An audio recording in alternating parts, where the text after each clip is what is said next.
गुरुर्ब्रह्मा गुरुर्विष्णुर् गुरुर्ब्रह्मा गुरुर्विष्णुर् गुरुर्देवो महेश्वरः गुरुर्देवो महेश्वरः गुरुसाक्षात् परब्रह्म गुरुर्साक्षात् परब्रह्म तस्मै श्री गुरवे नमः तस्मै श्री गुरवे नमः।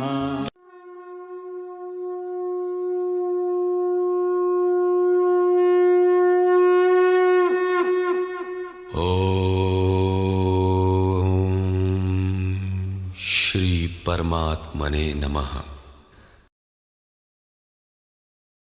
प्रेम से बोलो श्री कृष्ण भगवान की जय। मित्रों, भक्तों, मैं आचार्य श्री राजेंद्र कुमार सूर्यवंशी भगवान श्री कृष्ण की चरणों की धूल उनका शिष्य।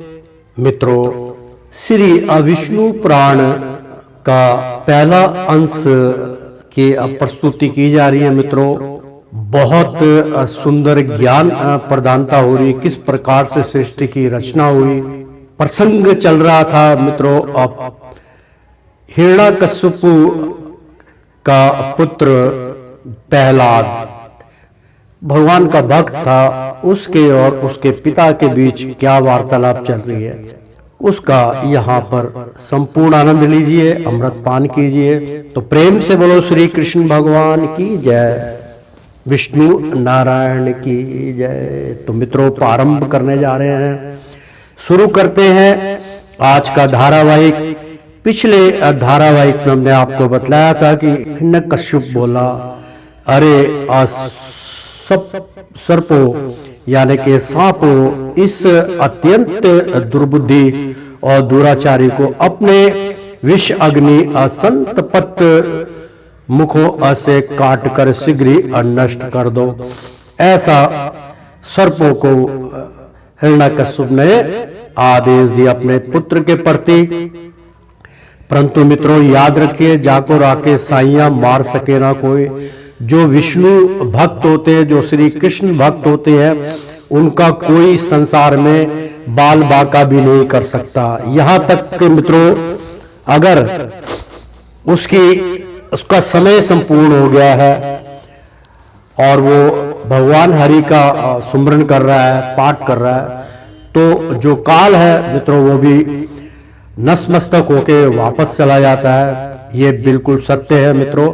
तो आज का विशेष कार्यक्रम हिरण्यकश्यप और प्रहलाद जी की यहाँ पे दोनों में हताहत वार्तालाप चल रही है। एक तरफ सत्य है और एक तरफ असत्य है, एक तरफ पाप और एक तरफ पुण्य। दोनों में विजय किसकी प्राप्त होती है, इसमें आपको पता चलेगा। तो शुरू करते हैं। श्री पराशर जी बोले, ऐसा आज्ञा होने पर अति क्रूर और विषधर तक्षक आदि सांपों ने उनके समस्त अंगों में काटा। तक्षक बहुत जहरीला होता है मित्रों। आपने देखा होगा कि जो ऋषिगण थे, मतलब श्रृंगी ऋषि जो थे, उनके पुत्रों का जो शाप मिला था, उसकी वो तक्ष नाग से उनके जो है गले में डाल दिया गया था। और उनका अपमान देख के उनका पुत्र जो था वो बर्दाश्त नहीं कर पाया, उसने जो है राजा को शाप दे दिया, जिसके कारण राजा बहुत भयभीत हुआ था मित्रों। तो वो तक्ष के काटने से 8वें दिन तेरी मृत्यु हो जाएगी, 1 सप्ताह में। उसके बाद जो राजा थे वो मुनिवर गुरु के पास गए, उन्होंने कहा शाप से मुक्ति नहीं मिलेगी। हाँ, ये है कि अंत समय में आपको मोक्ष की प्राप्ति होगी। तो आप भागवत गीता सुनिए। तो तट पर किनारे भागवत गीता का आयोजन हुआ, वहां पर प्रजापति, नारद, बहुत बड़े बड़े विद्वान लोग वहां उपस्थित हुए थे। ये हमने आपको बतलाया था। तो मित्रों, प्रेम से बोलो श्री कृष्ण भगवान की जय। तो मित्रों, ऐसी आज्ञा होने पर, क्योंकि अब बहुत ही कठोर शब्दों का यहाँ पे इस्तेमाल किया गया कि मैं एक बारी फिर आपको अवगत करा दूं कि श्री अपराशर जी बोले, ऐसी आज्ञा होने पर अति क्रूर और विषधर तक्षक आदि सर्पों ने उनके समस्त अंगों में काटा, किंतु उन्हें तो श्री कृष्णचंद्र में आसक्त चित्त रहने के कारण भगवत स्मरण के परम आनंद में डूबे रहने से उन महासर्पों के काटने पर भी अपने शरीर की कोई सुधि नहीं हुई। सर्प बोले, हे दैत्यराज, देखो हमारी दाढ़ें टूट गई, मणियां चटकने लगी है, फणों में पीड़ा होने लगी है और हृदय कांपने लगा, तथापि इसकी त्वचा तो जरा भी नहीं कटी, इसलिए अब आप हमें कोई और कार्य बतलाइए। हिरण्यकश्यप बोला, हे दिग्गजो, तुम सब अपने संकीर्ण दांतों को मिलाकर मेरे शत्रु पक्ष द्वारा बहकाकर मुझसे विमुख किए हुए इस बालक को मार डालो। देखो, जैसे हारणी से उत्पन्न हुआ अग्नि उसी को जला डालता है, उसी प्रकार कोई कोई जिससे उत्पन्न होते हैं उसी के नाश करने वाले हो जाते हैं।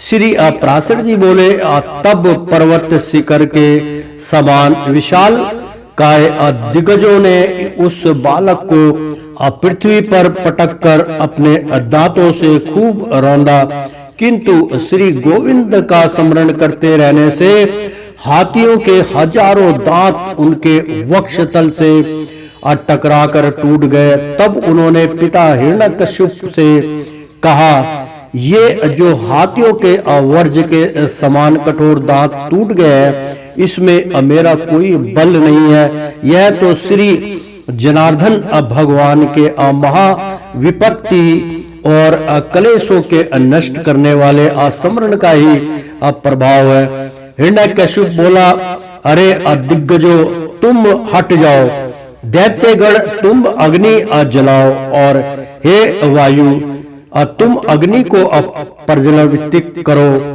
क्योंकि अग्नि जब प्रज्वलित हो जाती है तो मित्रों उसमें तो सब कुछ नष्ट हो जाता है, तो जिससे इस पापी को जला डाला जाए।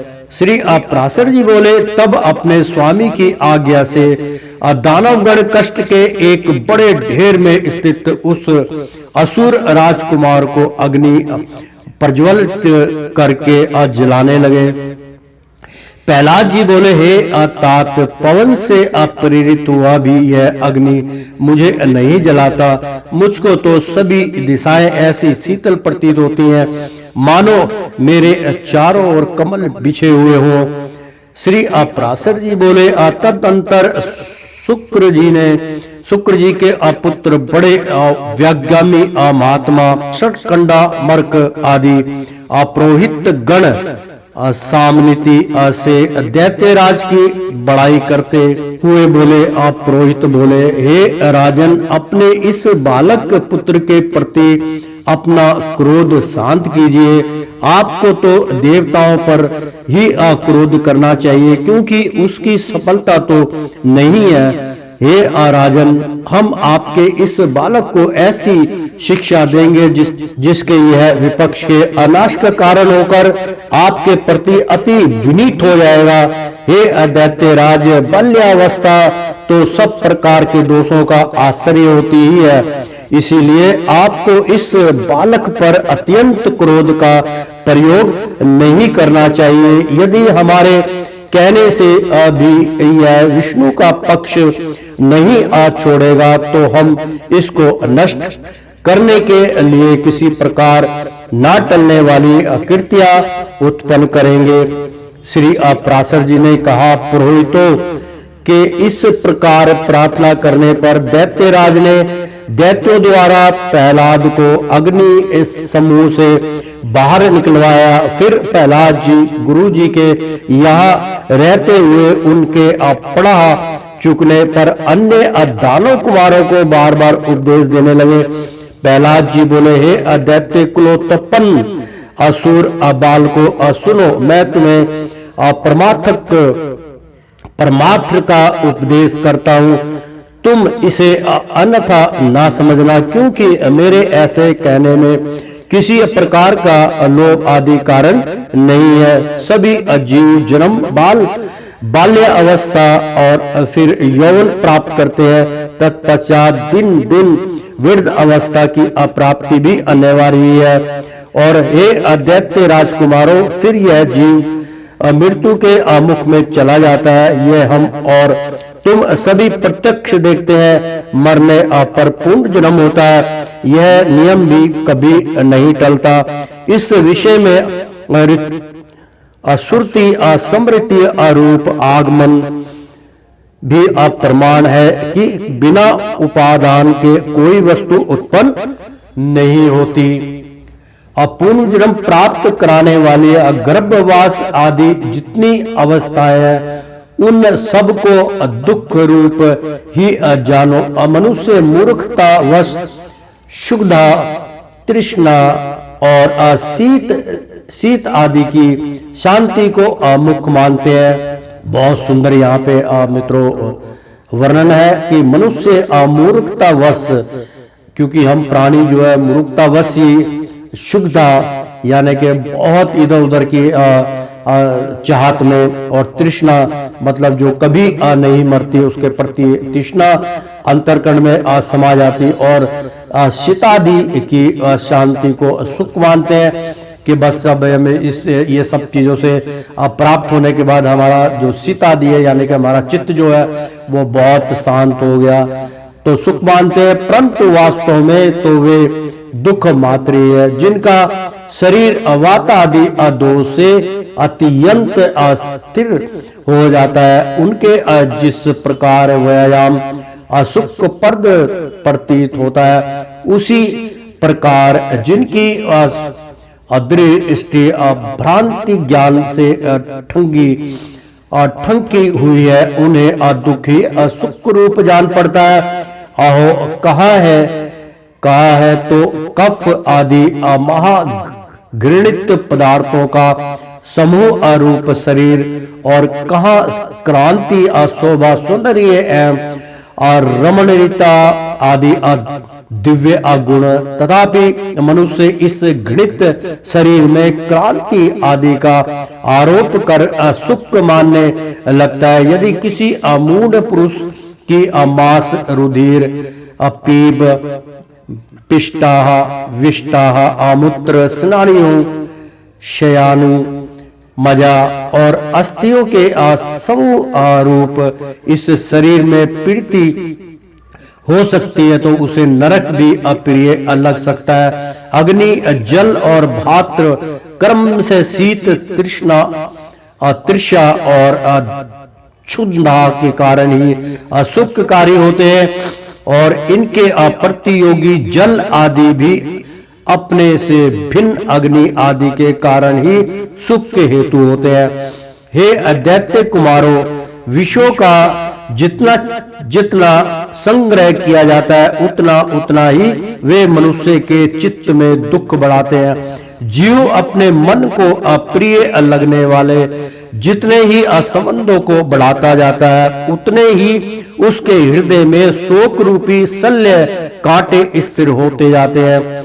घर में जो कुछ धनान आदि होते हैं, मनुष्य के जहां तहां परदेश में रहने पर भी वे पदार्थ उसके चित्त में बने रहते हैं, और उनके नाश और दाह आदि की सामग्री भी उसी में मौजूद रहती है। अर्थात घर में अस्तित्व पदार्थों के असुरक्षित रहने पर भी मन स्थिति पदार्थों के नाश आदि की भावना से पदार्थ नाश का दुख प्राप्त हो जाता है। इस प्रकार जीते जी तो यहाँ महान दुख होता ही है। मरने पर भी यम यातनाओं का और गर्भ प्रवेश का उग्र कष्ट भोगना पड़ता है। यदि तुम्हें गर्भवास में अलेश मात्र भी असुख का अनुमान होता हो तो कहो सारा संसार इसी प्रकार अत्यंत दुख में है। इसलिए दुखों के अपरम आश्रय इस संसार समुद्र में एकमात्र विष्णु भगवान ही आप लोगों की अपरम गति है। यह मैं सर्वथा सत्य कहता हूँ। ऐसा मत समझो कि हम तो अभी बालक है, क्योंकि जरा यौवन और जन्म आदि अवस्थाएं तो देह के ही अधर्म है। शरीर का अधिष्ठता आत्मा तो नित्य है, उसमें यह कोई अधर्म नहीं है। जो मनुष्य ऐसी दुराशाओं से विक्षिप्त चित्त रहता है कि अभी मैं बालक हूं। मित्रों, बहुत सुंदर यहाँ पर एक विशेषण आया जिसका हमने बार बार इसका विश्लेषण किया है, उसका यहाँ पर बहुत अच्छे से व्याख्या की गई। मित्रों, मैं एक बार इसका तात्पर्य बतला दूं आपको।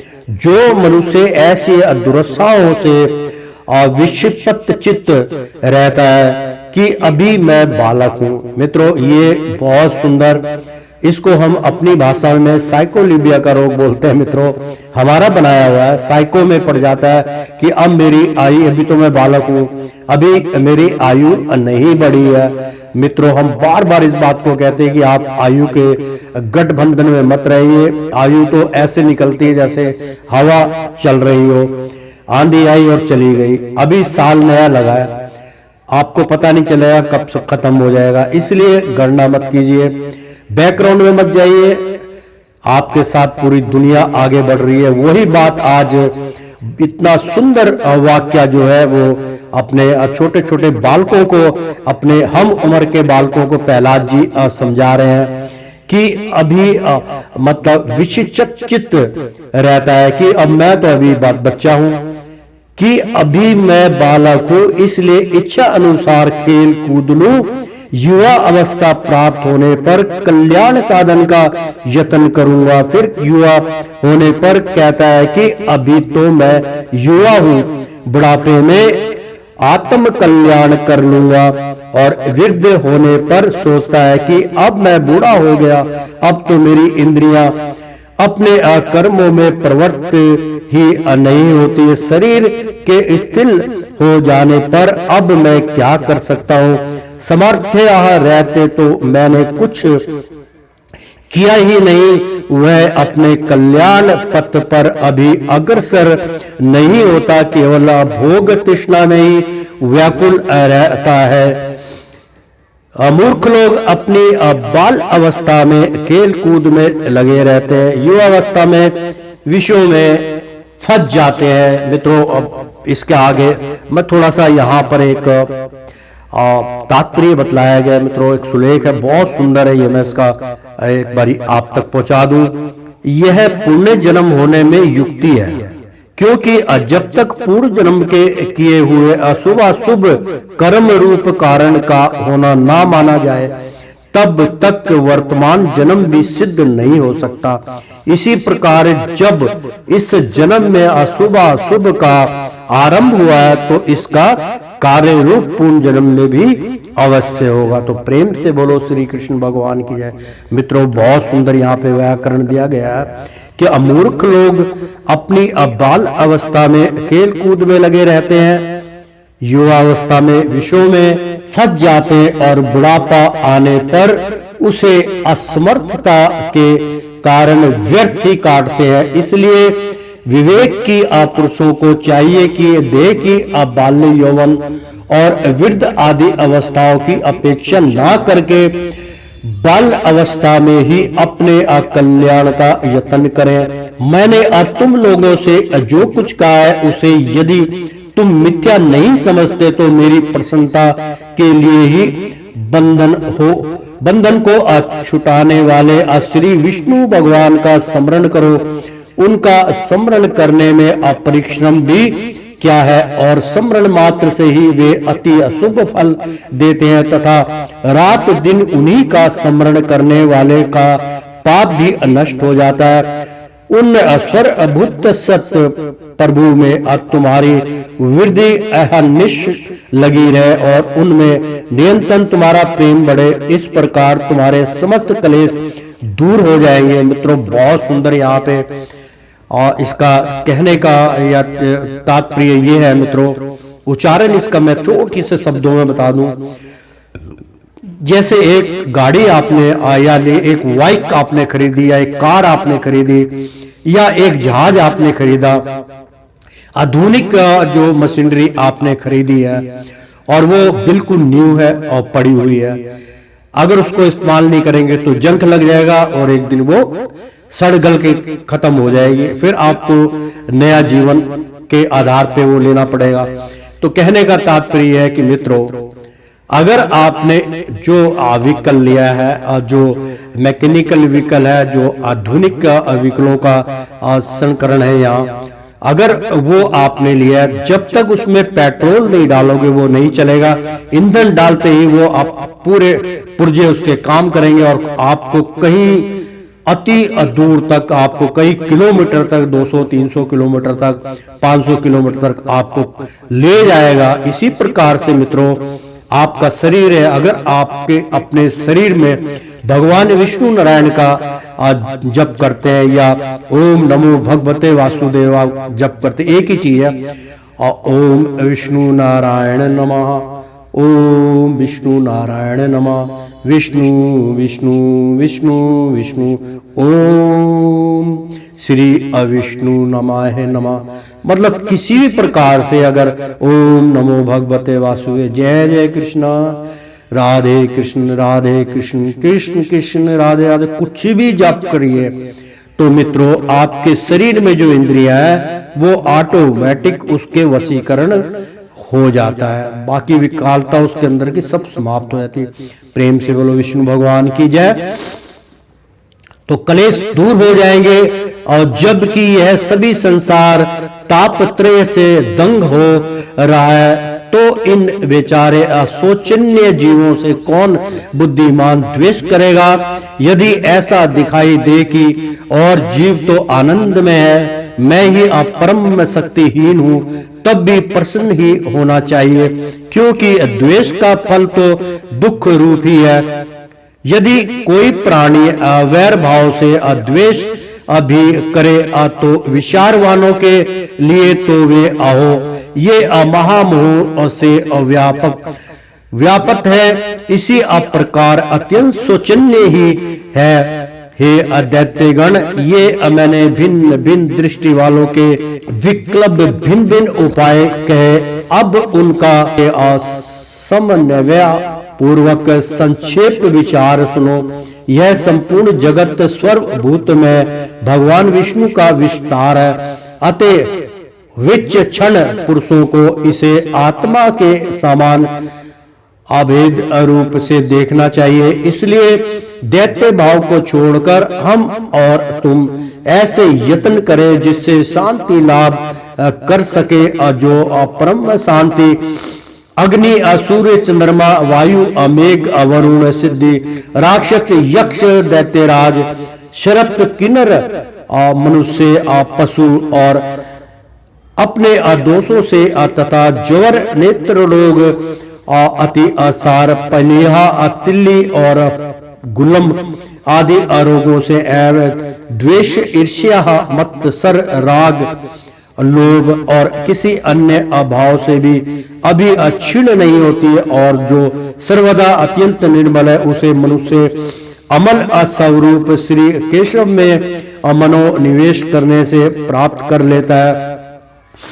हे अदैत्यो, मैं आग्रह पूर्वक कहता हूं, तुम इस आसार संसार के विषयों में कभी संतुष्ट मत होना। तुम सर्वत्र असम दृष्टि करो, क्योंकि असमता से ही श्री अच्युत की वास्तविक आराधना है। उन अच्युत के अप्रसन्न होने पर फिर संसार में दुर्लभ ही क्या है। तुम धर्म, अर्थ और काम की इच्छा कभी ना करना, वे तो अत्यंत तुच्छ है। उस ब्रह्मा रूप महावृक्ष का आश्रय लेने पर तो तुम निस्संदेह और मोक्ष रूप महाफल प्राप्त कर लोगे। प्रेम से बोलो श्री कृष्ण भगवान की जय। मित्रों, इस प्रकार श्री विष्णु पुराण के पहले अंश में 17वां अध्याय समाप्त हुआ। प्रेम से बोलो विष्णु भगवान की जय। मित्रों, संपूर्ण पहला अंश यहाँ पर अब समाप्त हुआ और मित्रों 18वां अध्याय हम प्रारंभ करने जा रहे हैं। तो अब पहला 18वें अध्याय का पहला अंश मित्रों चल रहा है। प्रहलाद को मारने के लिए विश्व शस्त्र और अग्नि आदि का प्रयोग प्रहलाद कृत भगवान स्तुति। बहुत सुंदर। श्री अपराशर जी बोले, उनकी ऐसी चेष्टा देख दैत्यों ने दैत्यराज हिरण्यकश्यप से डरकर उससे सारा वृत्तांत कह सुनाया और उसने भी तुरंत अपने रसोइयों को बुलाकर कहा। हिरण्यकश्यप बोला, अरे अशुद्ध गण, मेरा यह दुष्ट और दुर्मति पुत्र औरों को अभी कुर्माग का उपदेश देता है, अतः तुम शीघ्र ही इसे मार डालो। तुम उसे उसके बिना जाने समस्त खाद्य पदार्थों में हलाहल विष मिलाकर दो और किसी प्रकार का सोच विचार ना कर उसे उस पापी को मार डालो। श्री अपराशर जी बोले, तब उन रसोइयों ने महात्मा प्रहलाद को जैसे कि उनके पिता ने आज्ञा दी थी उसी के अनुसार विष दे दिया।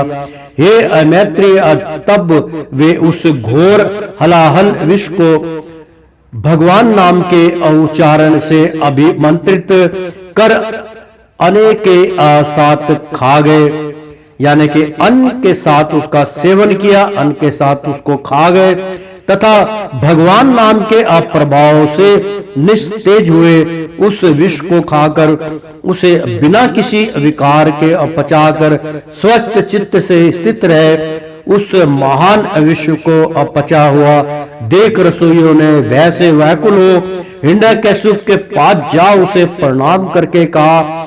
शुद्ध गण बोले, हे दैत्य राज, हमने आपकी आज्ञा से अत्यंत तीक्ष्ण विष दिया था, तथापि आपके अपुत्र प्रहलाद ने उसे अन्न के साथ पचा लिया। हिरण्यकश्यप बोला, हे अप्रोति गण, शीघ्रता करो उसे नष्ट करने के लिए अब कृत्या उत्पन्न करो और देरी ना करो। श्री अपराशर जी बोले, तब पुरोहितों ने अति विनीत प्रहलाद से उसके पास जाकर शांति पूर्वक कहा। पुरोहित बोले, हे आयुष्मान, तुम त्रिलोकी की में विख्यात ब्रह्मा जी के कुल में उत्पन्न हुए हो और दैत्यराज हिरण्यकश्यप के पुत्र हो। तुम्हें देवता अनंत अथवा और भी किसी से क्या प्रयोजन है? तुम्हारे पिता तुम्हारे तथा संपूर्ण लोकों के आश्रय हैं और तुम भी ऐसे ही होंगे, इसलिए तुम यह विपक्ष की स्तुति करना छोड़ दो। तुम्हारे पिता सब प्रकार के प्रशंसनीय है और वे ही समस्त गुरुओं में परम गुरु है। प्रहलाद जी बोले, हे महाभागगण, जब यह ठीक ही है, इस संपूर्ण त्रिलोकी में भगवान मरीचि का यह महान कुल अवश्य ही अप्रशंसनीय है। इसमें कोई कुछ भी अन्यथा नहीं कह सकता और मेरे पिताजी अभी संपूर्ण जगत में बहुत बड़े पराक्रमी हैं, यह भी मैं जानता हूँ। यह बात भी बिल्कुल ठीक है, अन्यथा नहीं। और अपने जो कहा कि समस्त गुरुओं में आप पिता ही आप परम गुरु है। प्रहलाद जी बोले, हे महाभागण, यह ठीक है कि इस संपूर्ण त्रिलोकी में भगवान मरीचि का यह महान कुल अवश्य ही प्रशंसनीय है, इसमें कोई भी अन्यथा नहीं कह सकता। मेरे पिता भी संपूर्ण जगत में बहुत बड़े पराक्रमी है, यह भी मैं जानता हूं, यह बात भी बिल्कुल ठीक है, अन्यथा नहीं। और आपने जो कहा कि समस्त गुरुओं में पिता ही आप परम गुरु है। मित्रों, बहुत सुंदर ये था कि आप संसार में आने वाले, इसलिए मैंने इसको बार बार उल्लेख किया कि गुरु सर्वश्रेष्ठ गुरु होता है, लेकिन जब वो भगवान हरि के विमक्ष हो जाए या उनके विपरीत चले तो उसका त्याग करना भी बहुत जरूरी है। ऐसे गुरु की शरणागत में नहीं जाना चाहिए जो आपको विपरीत दिशा की ओर मार्गदर्शन कराए, तो ऐसे गुरु का त्याग करना ही उचित है। इसमें भी मुझे लेश मात्र संदेह नहीं है। पिताजी परम गुरु है और प्रयत्न पूर्वक पूजनीय है, इसमें कोई संदेह नहीं। और मेरे चित्त में भी यह विचार स्थित है कि मैं उनका कोई अपराध नहीं करूंगा, किंतु आपने जो यह कहा है कि तुझे अनंत से क्या प्रयोजन है, सो ऐसी बात को भला कौन न्याय यो चित्त कह सकता है। आपका यह कथन किसी भी तरह ठीक नहीं है। प्रेम से बोलो विष्णु भगवान की जय। ऐसा कहकर वे उनका गौरव रखने के लिए चुप हो गए और फिर हंसकर कहने लगे, तुझे आनंद से क्या प्रयोजन है, इस विचार को धन्यवाद है। हे मेरे गुरुगण, आप कहते हैं कि तुझे आनंद से क्या अप्रयोजन है, धन्यवाद है आपके इस विचार को। अच्छा, यदि आपको बुरा ना लगे तो मुझे आनंद से जो प्रयोजन है सो सुनिए। धर्म, अर्थ, काम और मोक्ष, ये चार अपुरुषार्थ कहे जाते हैं। ये चारों ही जिनसे असिद्ध होते हैं, उनसे क्या प्रयोजन है। आपके इस कथन को क्या कहा जाए। उन अनंत से ही अध्यक्ष और मारीची आदि तथा अनन्य ऋषि और ऋषि अवरों को अधर्म, ऋषिगण जो होते हैं ऋषि अश्वरों को अधर्म, किन्हीं अन्य मुनीश्वरों को अर्थ एवं अन्य किन्हीं को काम की अप्राप्ति हुई है। किन्हीं अन्य महापुरुषों ने ज्ञान, ध्यान और समाधि के द्वारा उन्हीं के तत्व को अजान कर अपने संसार बंधन को काट कर मोक्ष पद प्राप्त किया।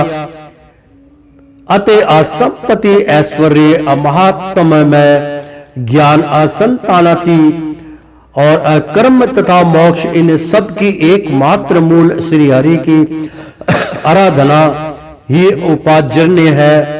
हे दिव्यज गण, इस प्रकार जिनसे अर्थ, धर्म, काम और मोक्ष ये चारों ही फल प्राप्त होते हैं, उनके लिए भी आप ऐसा क्यों कहते हैं कि अनंत से तुझे क्या प्रयोजन है और बहुत कहने से क्या लाभ। आप लोग तो गुरु, आप तो मेरे गुरु है, उचित अनुचित सब कुछ कह सकते हैं और मुझे तो विचार भी बहुत ही कम है। इस विषय में अधिक क्या कहा जाए। मेरे विचार से तो सबके अंतरकरणों में स्थित एकमात्र ही संसार के स्वामी तथा उसके रचयिता, पालक और असंहारक है। वे ही अभोक्ता और भोज्य तथा वे ही एकमात्र जगदीश्वर है। हे गुरुगण, मैंने बाल्य भाव से यदि कुछ अनुचित कहा हो तो आप क्षमा करें। पुरोहित गण बोले, अरे बालक, हमने तो यह समझकर कि तू फिर ऐसी बात ना कहेगा, तुझे अग्नि में जलने से बचाया है। हम यह नहीं जानते थे कि तू ऐसा बुद्धिहीन है। दुर्मते, यदि तू हमारे कहने से अपने इस मोह में आग्रह को नहीं छोड़ेगा तो हम तुझे नष्ट करने के लिए कृत्या उत्पन्न करेंगे। प्रहलाद जी बोले, कौन जीव किससे मारा जाता है और कौन किससे रक्षित होता है। शुभ और अशुभ आचरणों के द्वारा आत्मा स्वयं ही अपनी रक्षा और नाश करता है, क्योंकि कारण ही सब उत्पन्न होते हैं और कर्म ही उनकी शुभ अशुभ गतियों के साधन है। इसलिए प्रयत्न पूर्वक शुभ कर्मों का ही आचरण करना चाहिए।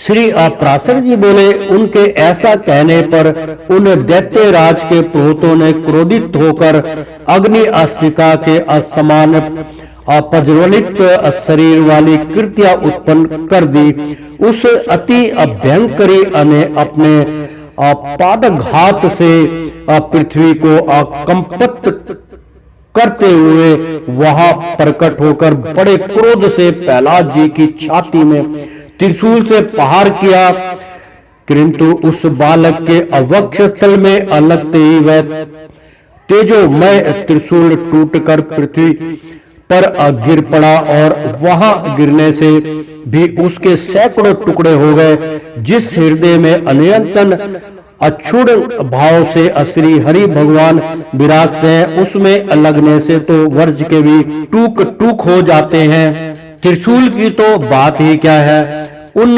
पापी पुरोहितों ने उस निष्पाप बालक पर कृत्या का प्रयोग किया था, इसलिए तुरंत ही उसने उन पर वार किया और स्वयं भी नष्ट हो गई।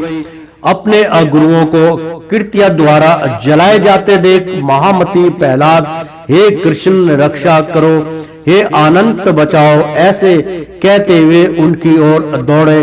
प्रहलाद जी कहने लगे, श्री सर्वव्यापी विश्व रूप विश्व सत्रस्ता जनार्दन, इस ब्राह्मणों को की इस मंत्र अग्नि रूप दूसह दुख से रक्षा करो। सर्वव्यापी जगत गुरु भगवान विष्णु सभी प्राणियों में व्यापक है। इस सत्य के प्रभाव से ये पुरोहित गण जीवित हो गए और जीवित हो जाए। यदि मैं सर्वव्यापी हूँ और अच्छे श्री विष्णु भगवान को अपने विपक्षियों में भी दिखता हूँ, तो ये पुरोहित गण जीवित हो जाए तो लोग मुझे मारने के लिए आए। उन्हें जिन्होंने मुझे विष दिया, जिन्होंने आग में जलाया, जिन्होंने दिग्गजों से पीड़ित कराया और जिन्होंने सर्पों से डसाया, उन सब के प्रति यदि मैं असामान्य मित्र भाव से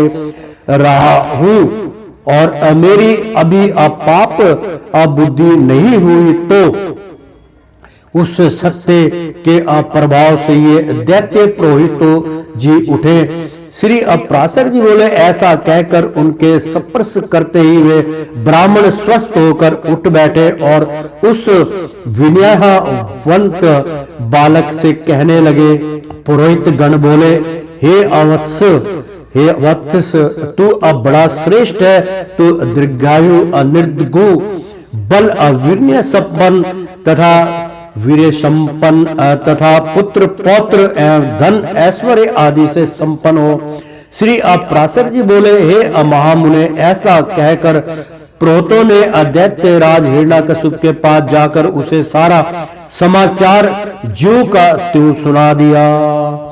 मित्रों, प्रेम से बोलो विष्णु भगवान की जय। इस प्रकार श्री विष्णु पुराण के पहले अंश में 18वां अध्याय समाप्त हुआ। प्रेम से बोलो श्री विष्णु नारायण की जय।